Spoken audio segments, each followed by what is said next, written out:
बहुत सारे लोग जो है वो बहुत मेहनत करते हैं, लगन से अपना काम करना चाहते हैं, लेकिन उन्हें वो सफलता नहीं मिलती है, जिनकी उन्हें दरकार होती है। ऐसे लोगों को क्या करना चाहिए? क्योंकि किस्मत उनका साथ नहीं देती। देखिए, मैं ये कहूँगी कि किस्मत तो सबका साथ देती है। कई बार ऐसा होता है कि हमारे पिछले प्रारब्ध के कर्म ऐसे होते हैं, जिन्हें हमें काटना पड़ता है। उनको उनको काटने का सही रास्ता नहीं मिल रहा होता। पहली बात तो कर्म प्रधान। दूसरी चीज़, आपकी कुंडली ये डिसाइड करके आई है कि आपको कब-कब समय, किस-किस समय पर क्या-क्या प्रॉब्लम्स क्रिएट हो सकती हैं आपकी लाइफ में। तो अपनी कुंडली का विश्लेषण कराइए। हुँ, अगर उस समय वो ग्रह दशा आपके अनुकूल नहीं चल रही है, तो आपको उसके कारण और निवारण दोनों को जानना चाहिए। हुँ, हुँ, साथ ही साथ जो आपका एस्ट्रोलॉजर आपको सलाह दे रहा है, आप उसको मानिए। लेकिन हुँ, इन सब के अलावा मैं कहूँगी कि कर्म प्रधान है। अपने काम को करते रहिए। अगर आपको लक्ष्मी को पाना है, तो हुँ, माँ लक्ष्मी की आराधना, माँ लक्ष्मी के जाप कर सकते हैं। बहुत सारी ऐसी चीज़ें हैं, कई बार ऐसा होता है, हम सिर्फ़ ग्रह दशा में ही देखते रह जाते हैं कि भैया हमारी ये ग्रह दशा भी ठीक चल रही है, ये सब भी ठीक है। लेकिन कई बार ऐसा होता है, नज़र दोष इतनी ज़बरदस्त होती है इंसान के हुँ, ऊपर हुँ, कि जिसके कारण वो बार-बार बैकफुट आता रहता है। तो बहुत सारी चीज़ें होती हैं जो एनालाइज़ करके आप इन सब चीज़ों को हटा सकते हैं। अगर आपकी कुंडली में ऐसा नहीं दिख रहा हुँ, कि इस समय इस टाइम पीरियड पे आपको ये प्रॉब्लम नहीं आनी चाहिए, तो आपको कहीं न कहीं अपनी ऑरा स्कैनिंग करानी चाहिए, अपने नज़र दोष वगैरह का उपाय करना चाहिए। हुँ, लेकिन अगर आपको उस समय दिख रहा है, हुँ, जैसे कई बार लोगों का बहुत अच्छा चल रहा है, वो कंसल्टेशन मेरे से ले रहे हैं, हुँ। मैं उनको कह रही हूँ कि भाई बहुत अच्छा है, सब कुछ चीज़ें अच्छी चल रही हैं, लेकिन सँभल के चलना, आने वाले 8 महीने के बाद से टाइम पलटी लेगा। ठीक है? तो उस समय पर क्या हुआ, लोग तो ये नहीं-नहीं बहुत अच्छा चल रहा है, ये तो अपना काम बता रहे हैं और अपने हुँ, हिसाब से बता रहे हैं। लेकिन आपके ग्रह दशा नक्षत्र जो चेंज होंगे, हुँ। वो उस समय आपकी बुद्धि भी उसी के अनुसार कर देंगे। तो मतलब उस जिस मोड़ पे आपको गाड़ी मोड़नी है, आप उसको हाँ, लेकर उस अलर्ट नहीं होते अलर्ट हैं। नहीं होंगे। हुँ, आपको पता नहीं चलेगा। कई बार आप देखते हैं ना, गूगल में डायरेक्शन भी देख रहे हो, हुँ, लेकिन आपको उस निश्चित समय पर उस जगह पर पहुँचना ही नहीं है, तो आप क्या हुँ, करोगे?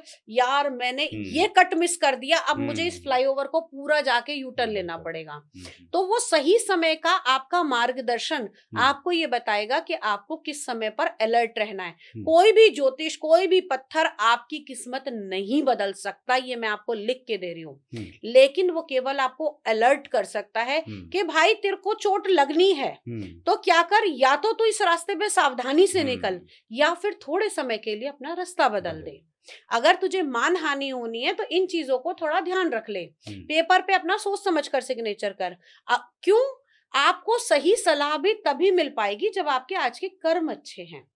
क्योंकि ये जो सब चीज़ आप लिखवा कर लेकर आई, ये तो वो फ़ोटो फ्रेम है, जो आपके पैदा होते ही आपके जन्म के अनुसार आपके साथ चिपक गया। हुँ। अभी आपने नज़र दोष की भी बात कही, हाँ। उससे कैसे बच सकते हैं हम? देखिए, नज़र दोष के बहुत सारे तरीके होते हैं। पहले आपने देखा होगा कि हमारे घर में हमारी दादी-नानी कभी नमक से हुँ, नज़र हुँ, उतारती थी, लाल मिर्च से नज़र उतारती थी, 7 बार एंटी क्लॉकवाइज़ मारती थी। कभी ये सोच के देखा है, व्हाई ओनली 7 टाइम्स? हुँ, नहीं सोचा ना? हमारी बॉडी के 7 चक्रास हैं, 7 लेयर हैं हमारे ऑरा की। जब हम उसको एंटी क्लॉकवाइज़ करते थे, नमक को, मिर्च को, तो वो उन लेयर्स को क्लीन करते हैं हम। उन लेयर्स को खोलते हैं और जो भी नज़र दोष होती है उसको हटाते हैं। अब ये नज़र दोष अगर छोटी-मोटी नज़र होती है, तो आप सेंधा नमक लीजिए, उसको एंटी क्लॉकवाइज़ व्यक्ति के ऊपर से 7 बार उतारिए और फ्लश कर दीजिए। आप नींबू से भी ये कर सकते हैं।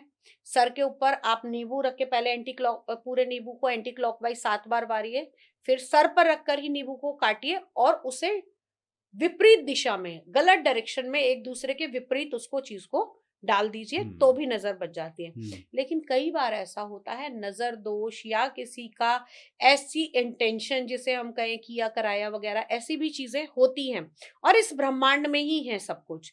तो वो चीज़ें भी होती हैं, तो आप उनसे भी बच सकते हैं। हुँ। और गुप्त शत्रु की भी बात होती है कि एक वो और शायद तंत्र विद्या से। This is my favourite topic, क्योंकि मैं हम्म। जिनकी आराधना करती हूँ, माँ हम्म। बगलामुखी, हम्म। उन्हें शत्रुहंता कहा जाता है, शत्रु का निवारण करने वाली हैं। देखिए कई बार ऐसा होता है कि हमें पता ही नहीं होता कि हमारे ही पीठ पीछे रहकर हम्म। हमारे नियर डियर ही हमारा नुकसान कर रहे हैं। और सच बात बताऊं तो करुण जी, एक बात ये समझिए कि दुनिया में कहीं भी कुछ भी हो रहा है, मुझे कोई फर्क नहीं पड़ता, लेकिन मेरे जान पहचान का व्यक्ति, हम चार हम्म। पांच लोग ही ऐसे चुनते हैं जिनसे हम अपने आप को कंपेयर करते हैं। या साथ चल यही रहे होता होते है। हैं। या जो लोग हमारे साथ चल रहे हैं, हम्म। हम उनको देख रहे हैं, हम कंपेयर कब कर रहे हैं, क्योंकि वो हमारे साथ के थे। हम्म। ठीक है।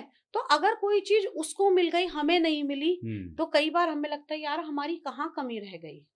उस समय ना चाहते हुए भी एक नेगेटिव सोच, एक नेगेटिव ऑरा हमने खुद अपने अंदर क्रिएट करा। हमने कभी ये नहीं सोचा कि यार ये कुछ जो कर रहा है ना, मैं पहले उसको ट्राई करूं, हम्म। मैं इससे पूछ कर देखता हूँ कि भाई तू क्या कर रहा है जो मैं भी वो चीज कर लूं। हम वो चीज सोच ही नहीं रहे। हमने सबसे पहले यार ये बढ़े जा रहा है, मैं नहीं बढ़ रहा। हम्म। तो वो नेगेटिव सोच भी, वो गुप्त शत्रु भी, कई बार ऐसा होता है कि उनकी टोक भी ऐसी लग जाती है, उनका बोलना भी ऐसा लग जाता है कि व्यक्ति के काम बिगड़ने। बहुत सारे लोग आते हैं ना, कहते हैं यार पता नहीं, जैसे ही मेरा काम कंप्लीट होने वाला होता है ना, तभी ना आ जाती है। हम्म। कोई बच्चे का रिश्ता होना है, सब चीज हो गई, कि लास्ट में ना हो गई। जॉब मिलनी थी, बस ऑफर लेटर हम्म। रह गया, वो ही नहीं आया, वहीं पर कुछ हो गया, कोई सामने से रिस्पॉन्स ही नहीं आया, इंटरव्यू भी बहुत अच्छा हुआ। तो यहाँ पर वो चीजें रोक लगा देती हैं। हाँ, तो फिर कैसे उससे उपाय उनसे क्या है? देखिए, नजर दोष, छोटी मोटी नजर हो, इससे बचा जा सकता है। माँ बगलामुखी की आराधना करके आप गुप्त शत्रु से बच सकते हैं। हम्म। लेकिन अगर कोई बहुत ही, किसी ने इंटेंशनली कोई चीज करी है, तो फिर आपको उसके लिए प्रक्रिया करानी पड़ती है। जो व्यक्ति इसका जानकार है, जो मंत्र के द्वारा, तंत्र के द्वारा, विधि के द्वारा, पूजा अनुष्ठान के द्वारा, क्योंकि देखिए सब चीजों में ना भगवान ने पूजा और कर्म को ही विशेष माना। अगर आप खुद कर सकते हैं तो आप खुद साधना कीजिए, आप खुद उसका निवारण कीजिए। अगर नहीं कर सकते तो देखिए मेरे पास तो जो चीजें होती हैं, जैसे मैं हीलिंग्स करती हूँ, लोगों की ब्लॉकेजेस रिमूव करती हूँ। कई बार ऐसा होता है, मैं पास्ट लाइफ, जैसे मैंने आपको बताया, पास्ट लाइफ के कुछ कर्माज ऐसे होते हैं, कई बार हम अपने पास्ट में कुछ ऐसा प्रारब्ध करके आए हैं जिसके कारण हमें बार बार उसी चीज से सफर करना होता है। एक केस मेरे पास आया था, वो लेडी बार बार प्रेग्नेंट होती थी और बार बार मिसकैरेज हो जाता था। और उन्होंने, मतलब इतना परेशान हो गई थी कि उन्होंने उस पास्ट लाइफ का रिग्रेशन कराया। पास्ट लाइफ में जब उन्होंने वो कराया, मुझसे सेशन लिया, तो उन्होंने जाकर उस पास्ट लाइफ में देखा कि मैंने ना बहुत सारी बच्चियों के एक समय पर अपने पास्ट लाइफ के अंदर, जब ये चीज लीगल, इतना मतलब इसके ऊपर नहीं। ऑब्जेक्शन भी नहीं नहीं था, था। तब मैंने उस समय में इसको ये किया था। और मेरे ओह! हाथ से बहुत सारी हत्याएं हुई, जो बेजुबान जीव थे, हुँ, या जो, मतलब वही, जिनका कोई दुनिया में आ दोष ही भी नहीं नहीं थे। था, दुनिया में आए नहीं थे, हुँ, मैंने उनके साथ गलत किया, तो आज मेरे साथ ये प्रॉब्लम हो रही है। तो उस चीज़ों से काफ़ी रिकवर भी लोग करते हैं, उस चीज़ का कन्फेस भी करते हैं, बहुत सारे उपाय भी करते हैं, बहुत सारी छोटे बच्चों के जिसे ऑर्फनेज होते हैं, उसमें उनके बहुत सारे दान भी कराए, कुछ पूजा अनुष्ठान भी कराए, जिसके कारण उनके प्रारब्ध कटे। तो कई बार ऐसा होता है, हमारे पास्ट कर्मा के प्रारब्ध। अनुसार भी हमें उसे फुलफिल करना पड़ता है। हुँ, तो बहुत सारी चीज़ें हैं। यहाँ कहा जाता है ना कि व्यक्ति की आत्मा कभी नहीं मरती। आप इस सोल के साथ अपना पिछला पहले से लेकर आ रहे हो। अब जो कुछ आपने उस बैंक बैलेंस में छोड़ा है, आज हम उसे ही तो यूज कर रहे हैं। या तो उसको यूज करते रहिए, खत्म कर दीजिए, या आप जिसका जितना आपको देना है, जितना जितना वो आप उसको चुकाइए, या यहाँ पर अर्न कीजिए, वो चुकता भी रहेगा हुँ, और हुँ, आगे की लाइफ भी चलती रहेगी। चलती रहेगी।